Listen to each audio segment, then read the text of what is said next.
नमस्कार, मैं हूं मृत्युंजय कुमार झा और हमारा खास शो चीनी कम फिर भी नहीं गम, इसमें आपका स्वागत है। और चीनी कम से मेरा मतलब यह है कि चीनी का उत्पादन पिछले साल से कम है और फिर भी गम नहीं है, इसलिए क्योंकि चीनी की सप्लाई जो ओवरऑल जो स्टॉक है, जो क्लोजिंग स्टॉक है, वो ठीक ठाक बताई जा रही है, अच्छी बताई जा रही है। तो लिहाजा क्या उत्पादन घटने के बावजूद चीनी की कीमतों पर कोई बड़ा इम्पैक्ट नहीं होगा? क्या आने वाले वक्त में चीनी के दाम नहीं बढ़ेंगे? डिमांड सप्लाई कैसी रहेगी? इन तमाम मुद्दों पर आज हम बात करेंगे और इस पर बात करने के लिए हमारे साथ मेहमानों का एक खास पैनल है। हमारे साथ हैं Atul Chaturvedi, executive chairman Shri Renuka sugars के। हमारे साथ है प्रफुल्ल विठलानी, चेयरमैन है all India sugar trade association के। और साथ ही हमारे साथ राहिल शेख हैं, मेयर कम्युनिटीज के एमडी हैं। तो आप सभी का बहुत बहुत स्वागत है आज की इस खास चर्चा में।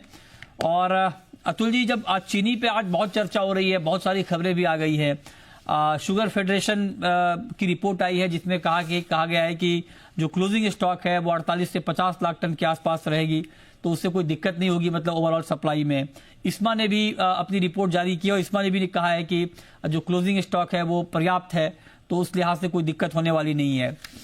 तो मैं आपसे पूछता हूं कि क्या पहले तो आप ये बताएं कि आपके हिसाब से, चूंकि आपका भी अपना एक असेसमेंट होता है और मुझे याद है कि आपसे पहले भी बात हुई थी तो आपने कहा था कि हाँ, चीनी का उत्पादन इस बार कम रहने वाला है शुरुआत में ही, तो वो कम हुआ भी। तो अब आप जरा बताइए कि आपके हिसाब से क्लोजिंग स्टॉक कितना रहने वाला है? मैं समझता हूँ जो भी ये नेशनल फेडरेशन बोल रहा है या इस्मा बोल रहा है, इसमें शायद 5 मिलियन टन के ऊपर का बोल रहा है। हाँ। और नेशनल फेडरेशन बोल रहा है करीबन 4.7 या 4.8 मिलियन टन। मैं समझता हूँ इसके दरमियान क्लोजिंग स्टॉक रहना चाहिए, क्योंकि एक चीज जो हम लोग इस मर्तबा देख रहे हैं कि जो डोमेस्टिक कंजम्पशन है वो थोड़ा म्यूटेड है। मतलब ऐसा नहीं है कि बहुत ज्यादा अच्छा तेजी से हो। इस बार गर्मी भी कुछ ज्यादा पड़ नहीं रही है। अच्छा 2 दिन गर्मी पड़ती है, फिर बरसात हो जाती है। आप देखिए अच्छा वेस्टर्न इंडिया में पानी गिर ही रहा है, दिल्ली में भी आए दिन पानी गिर रहा है। तो जो गर्मी के अंदर बढ़ता है कंजम्पशन, वो थोड़ा इफेक्टेड है। अच्छा। मैं समझता हूँ कि ये उनका जो असेसमेंट है बिल्कुल सही है। हाँ। और सेकेंडली बांग्लादेश भी जो पिछली मरतबा थोड़ा स्लिप होके माल चला गया था जरूरत से ज्यादा, बिकॉज आर्बिट्राज अवेलेबल बहुत अच्छा था, हाँ। वो इस साल नहीं जा रहा है, क्योंकि अपनी पॉलिटिकल सिचुएशन भी उतनी अच्छी नहीं है बांग्लादेश के साथ। अच्छा। तो ये सारे, और जहां तक एक्सपोर्ट का सवाल है, एक्सपोर्ट भी ये जो अफगानिस्तान का रास्ता थोड़ा पाकिस्तान के थ्रू बंद सा हो गया है, उससे एक्सपोर्ट भी थोड़े म्यूटेड हैं। अच्छा। मैं समझता हूँ अगर हिंदुस्तान में कंजम्पशन पे इफेक्ट आया है, वो वर्ल्ड में भी कमोडिटीज में इन जनरल और शुगर में इन पर्टिकुलर हाँ। कंजम्पशन ग्रोथ में थोड़ा इफेक्ट आया है। अच्छा, तो आप कह रहे हैं कि थोड़ी मैं डिमांड में आंकड़ों से जी इत्तेफाक रखता हूँ। जी, तो आप कह रहे हैं कि क्लोजिंग स्टॉक जो 48 से 50 लाख टन शुगर फेडरेशन ने और 52 से 53 लाख टन इस्मा ने बताया, आप कह रहे हैं कि आप ये हो सकता है कि इतना आंकड़ा हो, ये आंकड़ा मतलब इन आंकड़ों से आप एग्री करते हैं। और आपने एक बात और कही कि कंजम्पशन चीनी का थोड़ा म्यूटेड रहा, मतलब कम है, ये भी एक फैक्ट है। और सर, इसके पीछे जो आपने वजह बताई कंजम्पशन कम होने की, उसमें आपने बताया कि थोड़ी गर्मी कम हो रही है, उसके पीछे कहीं ये वजह भी तो नहीं है कि मैं बिना शक्कर वाली कॉफी पी रहा हूँ?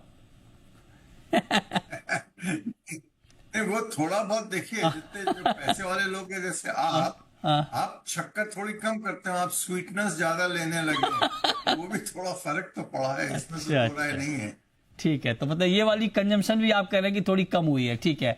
अब विठलानी जी, मैं आपसे पूछता हूं सर, आपका भी प्रोडक्शन का फिगर आया, आपने भी पूरा बैलेंस शीट बताया था। आपके हिसाब से क्लोजिंग का स्टॉक आइस्टा के हिसाब से कितना होगा सर? हमारे हिसाब से 47 का रहेगा। और कंजप्शन की जो गिरावट है वो 2 प्रकार की है। हाँ। एक है कि लास्ट ईयर पार्लियामेंट इलेक्शंस थे, पार्लियामेंट इलेक्शन नहीं होने से एक्स्ट्रा कंजप्शन था, वो कम हुआ है। जैसे कि अतुल जी ने बताया कि बांग्लादेश रुक गई। थर्ड चीज ये है कि क्रूड गिरना, इंटरनेशनल मार्केट्स गिरना और डिप्रेशन और डिसेंटिमेंट, ये भी काम कर रहा है, जिसकी वजह से जो स्टॉक इन ट्रेड है वो कम है। लोग अपने 4-5 दिन या 10 दिन का होलसेलर्स माल करते हैं, इसके ज्यादा नहीं करते। तो ऑन दिस थिंग देखते हुए, लेकिन जो हमारा अनुमान है वो 47 लाख की क्लोजिंग स्टॉक रहेगा, ये हमें फिगर जरा रिपीट करेंगे, कितना बताया आपने क्लोजिंग स्टॉक? 47 लाख। 47। तो सर आप दोनों से कम बता रहे हैं, शुगर फेडरेशन से भी, इस्मा से भी, इसके पीछे कुछ खास वजह? नहीं, ऐसे कोई खास वजह तो नहीं है, और फर्क भी कितना है आज करिश्मा से भी तो 5-6 लाख का है, अगर 2 लाख टन का। तो ये एक्सपोर्ट अगर 8 लाख टन होता है तो 47 रहेगा, अगर 10 लाख टन हो जाता है तो 45 का। अच्छा, ओके। अच्छा राहिल भाई, आपका भी अच्छा रिसर्च है शुगर के ऊपर। आपके हिसाब से क्लोजिंग स्टॉक कितना रहना चाहिए? आई थिंक हमें बहुत आम सहमति है इस बात में, इसमें ज्यादा ज्यादा मतभेद नहीं है। मेरे हिसाब से हमने जो पहले अनुमान लगाया था कि 50 लाख टन के करीब हमारे हिसाब से ओपनिंग स्टॉक रहना चाहिए, हाँ। जिसमें हमने तकरीबन 8 लाख टन का एक्सपोर्ट पकड़ा हुआ है। अच्छा। तो 50 में से अगर ये 10 लाख टन होता है, जैसे मिस्टर विठलानी ने कहा, तो ये 52 के करीब चला जाएगा। तो मेरे ख्याल से ये रेंज है, और इसमें सबसे सबसे इम्पोर्टेंट ये रेंज इसलिए है कि कंजम्पशन के नंबर थोड़े वेरिएंट है लोगों के, तो that is the reason. But otherwise अगर आप देखेंगे तो 47 से लेके 52 है, और आई थिंक अक्टूबर और 15 नवंबर के लिए हमारे पास पर्याप्त स्टॉक है। अच्छा। फिर शुरू हो जाता है। तो ठीक है, बढ़िया बात आपने बताई। और आज की जो हमारी चर्चा है, ये चर्चा जो आम चर्चा चीनी पे होती है उससे अलग इसलिए है कि आज मैं 3 पार्ट में डिस्कशन करने वाला हूं। जो पहला सवाल पहले राउंड का था वो हमारा क्लोजिंग स्टॉक पे था। अब दूसरे राउंड में हम बात करेंगे डिमांड की, क्योंकि डिमांड के आंकड़ों पे भी डिबेट है। क्लोजिंग स्टॉक में तो खैर ठीक है कि आम सहमति बनती हुई दिख रही है, थोड़ा बहुत ऊपर नीचे। और जो तीसरा पार्ट होगा कि डिमांड को देखते हुए, क्लोजिंग स्टॉक को देखते हुए और वर्ल्ड सिनारियो को देखते हुए, क्या चूंकि इस बार जो त्योहार हैं वो जल्दी आ रहे हैं, तो प्राइस पर क्या इंपैक्ट होने वाला है? क्या चीनी की कीमतें यहां से नहीं बढ़ेंगी, स्थिर रहेंगी, घटेंगी? ये हमारा डिस्कशन का तीसरा पार्ट होगा। मैं टीज इसलिए कर रहा हूं ताकि जो दर्शक हमें देख रहे हैं और जिनको चीनी की कीमतों में दिलचस्पी है वो आखिर तक देखें। आखिर में आपको प्राइस का टारगेट भी मिलेगा। तो अब मैं अतुल जी आपसे ही पूछ रहा हूं सर, अब आते हैं कंजम्पशन पे, और खपत के आंकड़ों में भी थोड़ा बहुत डिफरेंस है। कुछ लोगों का मानना है कि खपत कम होगी, कुछ का मानना है कि ज्यादा होगी। आपके हिसाब से कितनी खपत, कंजम्पशन आप देख रहे हैं सर? देखिए, हम लोग नॉर्मल कोर्स में हर साल 0.5 मिलियन टन हिंदुस्तान के कंजम्पशन में इजाफा देखते थे शुगर के अंदर। पर पिछले इस साल में ऐसा लग रहा है कि ये शायद ना हो। तो उसके मेजर कारण ये हैं कि एक तो आप देखिए हर कमोडिटी में हेडविंड्स हैं कंजम्पशन में। क्या वो एडिबल ऑयल हो, देखिए एडिबल ऑयल में बड़ा क्लोजली ट्रैक करता हूं, और जैसे कि शुगर ट्रैक करते हैं, मैं देख रहा हूँ दोनों में थोड़े हेडविंड्स दिख रहे हैं इन टर्म्स ऑफ कंजम्पशन। अच्छा। और वर्ल्ड वाइड भी मैं समझता हूँ कंजम्पशन ग्रोथ इस मरतबा उतनी ज्यादा नहीं है। ओके। अब उसको आप ट्रम्प टैरिफ के लिए बोल दें कि उसके कारण जो मूड खराब हो गया है वर्ल्ड का, या कुछ भी आप समझ लीजिए, या इकोनॉमिक सिचुएशन वर्ल्ड वाइड उतनी शायद अच्छी नहीं रही है। तो ये सारे फैक्टर्स मिलके मैं समझता हूँ कंजम्पशन ग्रोथ को थोड़ी बहुत इस मरतबा लगाम लगी है। प्राइसेस, जहां तक सवाल है, प्राइस पे मैं आऊंगा सर, प्राइस पे मैं आऊंगा सर। जो कंजम्पशन ग्रोथ में बहुत तकलीफ है। हाँ, प्राइस पे सर मैं आऊंगा। अगर प्राइस अभी आप बता देंगे तो लोग फिर रिमोट उनके हाथ में है, बदल लेंगे, वो प्राइस आ जाएगा तो। नहीं, मैं ये प्राइस के बारे में नहीं बात कर रहा हूँ। मैं कह रहा हूँ प्राइसेस भी इतने ज्यादा ऊंचे नहीं है ओके ओके, कंजम्पशन ग्रोथ को अफेक्ट करे। अच्छा सर, तो सर आपका फिगर क्या है? अंदर है। हाँ, आपका फिगर क्या है सर कंजम्पशन का? 280 लाख टन, 290 लाख टन, कितना है? हिंदुस्तान का कंजम्पशन इस साल हाँ, पेन करता हूँ रफली about 28 million ton. 28 million ton, मतलब आप 280 लाख। बिल्कुल, तो आप इस्मा के बिल्कुल साथ हैं। इस्मा ने भी यही फिगर दिया है, 280 लाख टन का फिगर दिया है कंजम्पशन का। विठलानी जी, आपका सर कंजम्पशन का फिगर क्या है? 28.3 23। अच्छा, 28.3, 3 लाख टन यहाँ पे आप ज्यादा हैं, है ना? ज्यादा होने के पीछे की कुछ खास वजह? मैं तो बिना शक्कर वाली कॉफी पी रहा हूँ, फिर भी आप ज्यादा दे रहे हैं। देखिए मेरे हाथ में भी है बिना चीनी वाली कॉफी। सर मैं भी हमेशा चीनी की हाँ Friday last year it was 290। ओ, तो 290 की जगह पे 283, तो ये तो कम है। अच्छा। नहीं है, जैसे कि मैंने सीजन की शुरुआत में बताया था कि 290 लाख पसंद उम्मीद है। तो इस तरह से दिख रहा था कि जो पसंद के नंबर गिरते जा रहे थे और आइस्ता के नंबर एकदम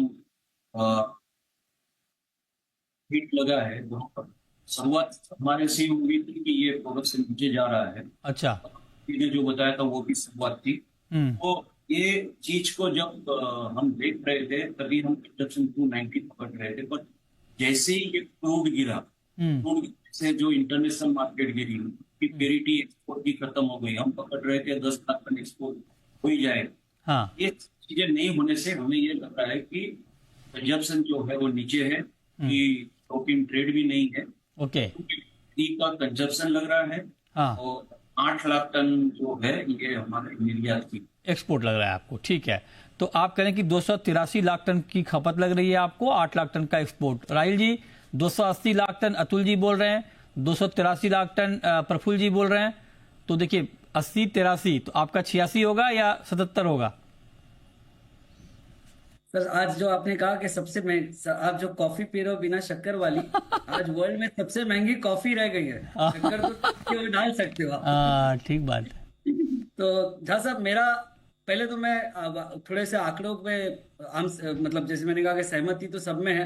मेरे हिसाब से पहले पिछले साल का हम डिस्पैच का नंबर लेते हैं। हमारा हमारा system of calculation of consumption ये होता है कि भारत सरकार के पास जो रिलीजेस देती है और उससे जो डिस्पैच होता है उसको हम अपना कंजम्पशन मानते हैं। ओके। तो पिछले साल अगर आपको याद हो तो कंटिन्यूअस टाइम पे हमारे पास एमएसपी की डिमांड थी। तो एमएसपी के चक्कर में काफी माल जो था वो पाइपलाइन में स्टॉक में बना। तो आप पकड़ के चलिए पिछले साल का जो डिस्पैच हमारा 29.7 का आंकड़ा है एग्जैक्टली। तो मेरे हिसाब से 5 लाख टन 4 लाख टन की पाइपलाइन बन गई थी। अच्छा। 3 लाख टन खांडसारी एक्सपोर्ट हुआ था, जो ये साल नहीं हुआ एक्सपोर्ट क्योंकि नॉर्मल एक्सपोर्ट खुल गया है। तो वो 2.5 लाख टन पिछले साल का कंजम्पशन में हमारे यहाँ फिर ऐड हो गया। तो अगर आप पिछले साल का रियल और बाद में जो बांग्लादेश अराउंड 7 लाख टन गया, तो पिछले साल अराउंड 285 हमारे रियल डिस्पैचेस थे जो हिंदुस्तान के कंजम्पशन के थे। आप उसको ये साल में अगर आप देखोगे तो मेरे हिसाब से 280 के ऊपर हमारा उत्पादन नहीं कंजम्पशन नहीं जाता, क्योंकि आज तक के जितने भी रिलीजेस भारत सरकार ने दिए हैं वो रिलीजेस भी कंप्लीटली हर महीने नहीं उठ पा रहे हैं। अच्छा। अगर आज आप देखोगे तो बाजार के अंदर में आज भी अप्रैल की लिफ्टिंग की चीनी जो है वो अवेलेबल रहती है at any point of time, जो पाइपलाइन में है। ठीक है। तो मेरा ओके। मानना है कि 280 का जो टारगेट है ये साल के कंजम्पशन का, लगभग वही नंबर है। 280 लाख टन। तो मतलब कुल मिलाकर देखिए दो बात बहुत साफ हो गई। 3 महत्वपूर्ण मुद्दों पर चर्चा होनी है। एक तो क्लोजिंग स्टॉक, एक डिमांड खपत कंजम्पशन, और तीसरा प्राइस, इस पे भी मैं करने वाला हूं। तो 2 मुद्दों पर तो आमतौर पे पैनल में सहमति है, क्लोजिंग स्टॉक और क्लोजिंग के और जो कंजम्पशन है उसके आंकड़ों पे थोड़ा बहुत 2-3 लाख टन ऊपर नीचे है, लेकिन ऑलमोस्ट एक ब्रॉडर यहाँ पे एक सहमति है। लेकिन अब सवाल यह है कि इन आंकड़ों पर प्राइस का बिहेवियर क्या होगा। जो आंकड़े इस वक्त हमारे सामने पेश किए गए हैं, इन आंकड़ों के दम पर आने वाले वक्त में चीनी की कीमतें किस तरफ जाएंगी, इस पर बात ब्रेक के बाद। आप बने रहिए हमारे साथ।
ब्रेक के बाद भी हमारा खास शो जारी है और चीनी कम फिर भी नहीं गम, इसमें हम बात कर रहे हैं।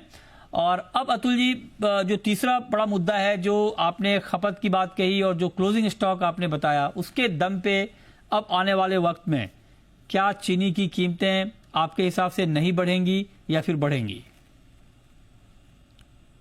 देखिए, मैं आपके इस क्वेश्चन को दो तरीके से जवाब देता हूं। हाँ एक तो इंटरनेशनली क्या सीन रहेगा जी। देखिए, इस मरतबा जो 24-25 का साल है, उसमें लोगों ने सबने एस्टिमेट किया था कि 4.5 से 5 मिलियन टन का डेफिसिट रहेगा वर्ल्ड में शुगर अवेलेबिलिटी को लेके।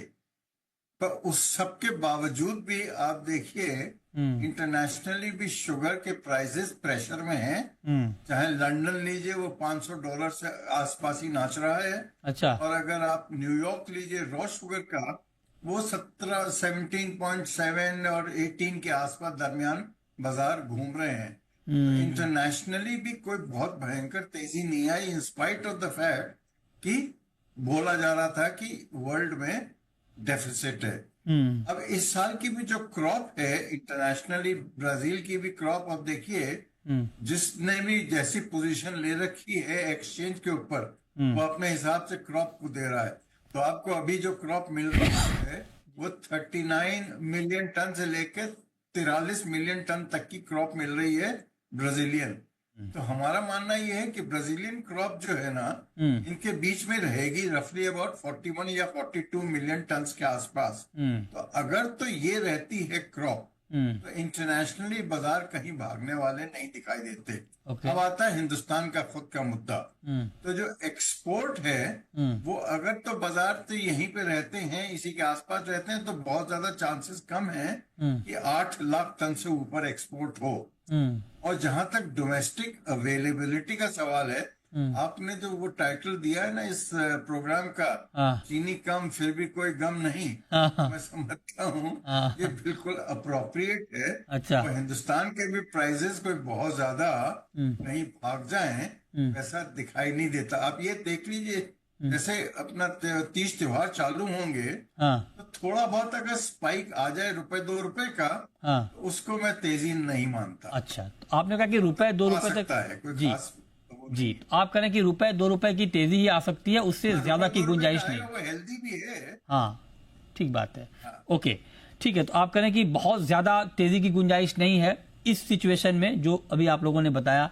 प्रफुल्ल जी, आप एग्री करते हैं अतुल जी से कि मैक्सिमम ₹1 से ₹2 तेजी ही संभव है, उससे ज्यादा नहीं? मैं बिल्कुल सहमत करता हूँ। मेरा थोड़ा सा व्यू एक मतलब ऐसा है कि नॉर्थ इंडिया जो है, वहाँ पे प्राइस स्टेबिलिटी रहेगी।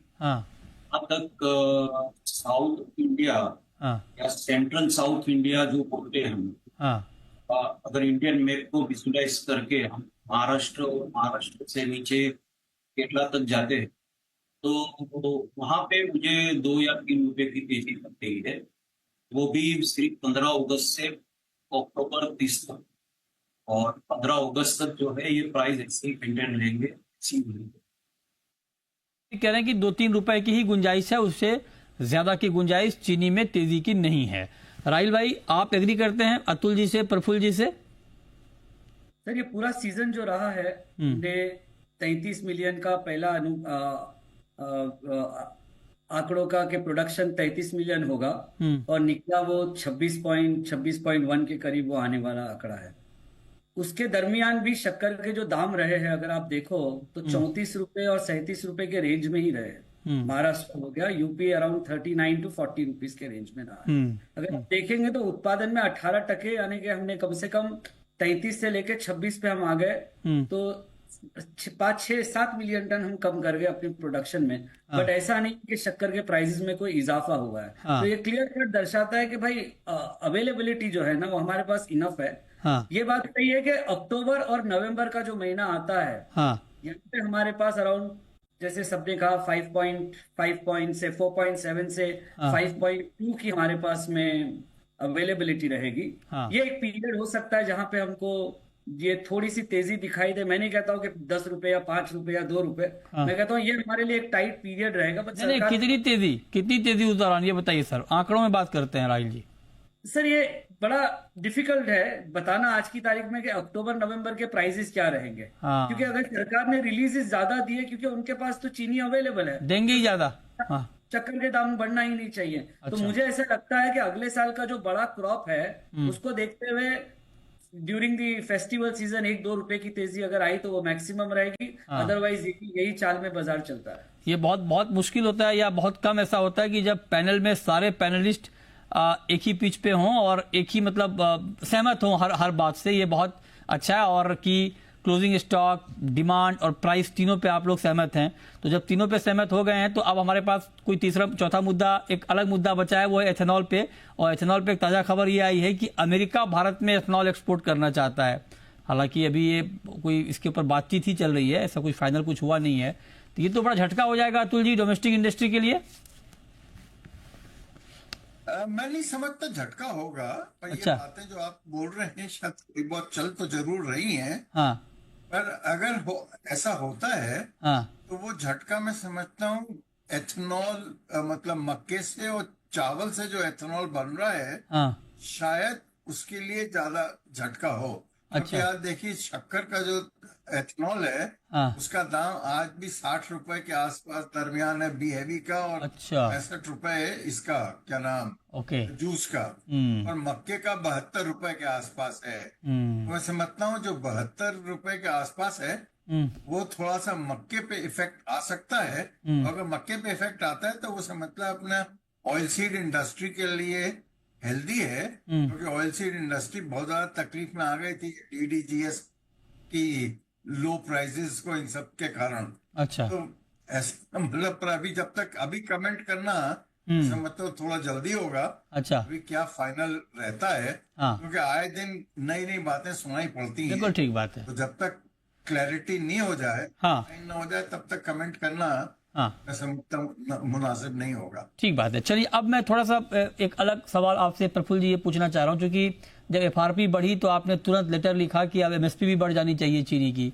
तो ये जो सर 1-2 रुपए की बढ़ोतरी आपने 2-3 रुपए की बढ़ोतरी की बात आपने प्रफुल्ल जी की है, उसमें आपकी एमएसपी की बढ़ोतरी डिस्काउंटेड है, या अगर वो हो जाती है तो ज्यादा भी दाम बढ़ सकते हैं? ये बहुत अच्छा किया है।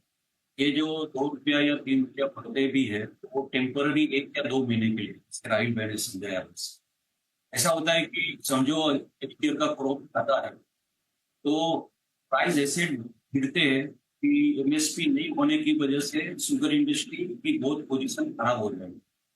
एमएसपी डिस्काउंट नॉन डिस्काउंट की सवाल नहीं आते, सवाल ये आता है कि एमएसपी बढ़नी ही चाहिए अगर ये इंडस्ट्री को सरवाइव कराना है। ये इंडस्ट्री को सरवाइव करने के लिए अभी मैं 2 दिन पहले ही श्री माननीय श्री शरद पवार जी को मिला था, उनकी याद शक्ति को सैल्यूट करता हूँ। उन्होंने बोला कि हम लोग दोनों मिलकर ये काम किए थे कि एमएसपी लेके भी आए थे और मंथली मैकेनिज्म भी। तो ये चीज इसके लिए ठीक हुई थी कि एक परिस्थिति आ गई थी कि बहुत बड़ा प्रोडक्शन हो रहा था और लोग कोटे के बाहर इतनी चीज बेच रहे थे कि शुगर के प्राइस डंप हो गए। तो इथनॉल जो है ये एक सर्वाइवर है, पर इथनॉल की जो प्रोक्योरमेंट प्राइस है वो भी अच्छी होनी चाहिए। और एमएसपी ये 2-3 रुपया जो बढ़ेगा वो मैं ये कह रहा हूँ कि जियोग्राफिकल साउथ सेंट्रल इंडिया की बात कर रहा हूँ और सिर्फ 1-2 महीने के लिए बात कर रहा हूँ, सितंबर अक्टूबर के लिए जैसे राइट। पर जैसे ही नवंबर महीना आएगा और नए साल की सीजन की सप्लाई आएगी, ये रेट वापस जो है आपसे ओके। कम रहेगी। ठीक है। अब एक सवाल मैं ट्रेडर के लिए पूछ रहा हूँ, क्योंकि राहुल जी आप भी ट्रेडर हैं। आप जरा बताइए, जब चीनी के दाम रेंज में ही रहने हैं, नहीं बढ़ने हैं जैसे कि आप लोग कह रहे हैं, तो फिर तो जो शुगर ट्रेड में जो लोग हैं उनको फिर क्या मिलेगा 3-4-5 महीने में? उनको फिर क्या ट्रेड का पैटर्न रखना चाहिए अपना, ये बताइए। पर ये सवाल तो आपने आज सारी एग्री इंडस्ट्री से पूछना चाहिए, बिकॉज पूछता ही हूँ 1 by 1। देखोगे तो सेम है। आई थिंक शक्कर में सर ये इम्पोर्टेंट है कि हाँ। शक्कर में तेजी मंदी जो है वो दूसरी कमोडिटी से ज्यादा होती नहीं है जितनी वोलेटिलिटी दूसरी कमोडिटीज में होती है। यहाँ तो सप्लाई जो है, मिल जो है वो हमेशा एक्स मिल बेचती है, तो जो ट्रेड का मेजर काम होता है वो उसको ट्रांसपोर्ट करके डेस्टिनेशन तक पहुंचाना, वेयरहाउस करना, वहां पे बेचना। तो बेसिकली आप अगर देखोगे तो हिंदुस्तान की चुनिंदा मिलें हैं जो खुद के व्यापार करती है ले जा करके अपने डेस्टिनेशंस पे बेचती है। Otherwise 95% of sugar is traded ex factory. Okay okay sir, जो हमारा काम है वो ये है कि पूरे देश में सप्लाई को मुहैया कराते रहे। मेंटेन रखना। राइट राइट, बहुत शुक्रिया राहिल जी आपका, अतुल जी आपका, प्रफुल्ल जी आपका हमारे साथ आज की इस खास चर्चा में जुड़ने के लिए।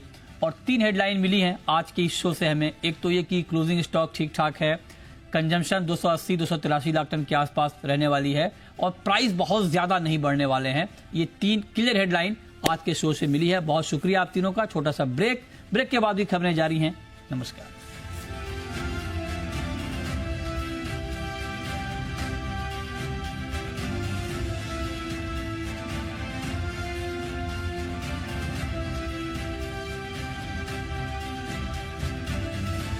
प्रायोजक 30 वर्षों से मेरे देश का भरोसा, कामधेनु नेक्स्ट TMT बार्स।